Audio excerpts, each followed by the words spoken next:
Hi everyone, this is Ali Hussein Kasim of Ali Talks Tech. This week we are following a number of stories, beginning with the Nigerian Interbank Settlement Systems acronym NIBSS, which has adopted the Zone Point of Sale blockchain system. I will talk a little bit more about that. Bank of Tanzania's regulatory sandbox for fintech startups. Nigerian government has officially designated NIBSS, the Bank Verification Number BVN, and the National Identification Number databases as critical national infrastructure, rather critical national information infrastructure, something that is way, way overhead. Then we look at the general compliance conversation worldwide around the tech industry. And in this case, lessons from Airbnb's settlement with Italy. 500 million euros plus settlement, and we'll delve into that story too. Then we go down south to discuss Amazon's entry into the e-commerce market in South Africa. Back to NIBSS, Nigeria Interbank Settlement Systems has adopted the Zone POS blockchain system. NIBSS and Zone has signed an agreement which makes it a very significant step in the country's digital payment evolution.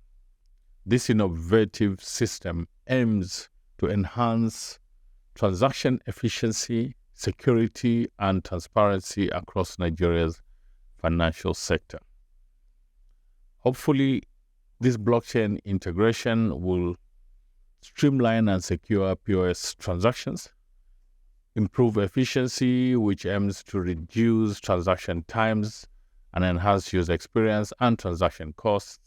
So this efficiency hopes to improve and reduce transaction costs, times, and enhance user experience. Potentially, it should also improve security. This is an interesting move. Zone is a blockchain-based payment system that is slowly expanding beyond Nigeria. So should be keeping an interesting look out of what they're actually doing. We move to our neighbors, Tanzania. The Bank of Tanzania has officially launched its sandbox for fintech startups. This is very interesting because few central banks in Africa actually have sandboxes. And this marks a very significant step towards fostering innovation and integrating the nascent fintech ecosystem into the incumbent financial services ecosystem. Hopefully, with features like controlled testing environments, innovators will experiment with new financial services under, of course, the watchful eye of the Bank of Tanzania. You know, guys, this sandbox issue is a good thing, but I think one of the key issues around sandboxes is that innovators need to be allowed a sort of wide berth while the regulators keep a close eye. And how we balance that is something that is obviously going to be a conversation for some time going forward. Hopefully, it will also encourage innovation, balancing innovation with consumer safety, which helps startups to transition to the wider regulated market. The last thing about this sandbox is that it's a 9-month testing period, a structured framework for testing with potential extensions for promising solutions. So I look out for how this is going to pan out in the short, mid to long term. And the Nigerian government has officially designated NIBSS, which is the equivalent of IPSL here in Kenya, or PesaLink for most of us who know it as such. The BVN number, which is like our identification number, or IPRS, and the national identification number, they have been designated as critical national information infrastructure. And this is crucial because critical infrastructure today is not just about physical infrastructure. It's also about the digital infrastructure that makes the digital economy tick. This is a step in the right direction, way long overdue, and fortifies Nigeria's digital economy, protects investments by reducing disruptions. We now travel out of Africa to Italy, where Airbnb has settled an ongoing case with the Italian revenue authorities. This is a significant move. This settlement of 576 million euros to settle a tax dispute that has been ongoing for some time highlights the importance of compliance with local regulations for global tech companies. A bit of information and a little bit more detail on this case is that between 2017 and 2021, Airbnb allegedly failed to collect and remit 21% tax on rental income from hosts in Italy, leading to a substantial financial penalty.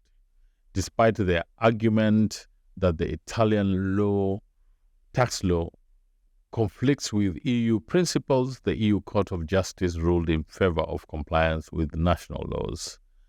This case really serves as a reminder that understanding local laws is crucial. They must be thoroughly understood and adhere to the regulatory environments of the countries they operate in. By the way, in my home country of Kenya, the Kenya Revenue Authority has made it clear that Airbnb hosts need to be able to register and pay their taxes. So this is a global thing. This is not just Italy. And we know that over the years, Airbnb has faced regulatory upheavals across the world, including in its home country of the United States. It also underpins the fact that global tech companies, both startups and established ones, must have proactive engagements with local authorities to clarify tax obligations and regulatory expectations.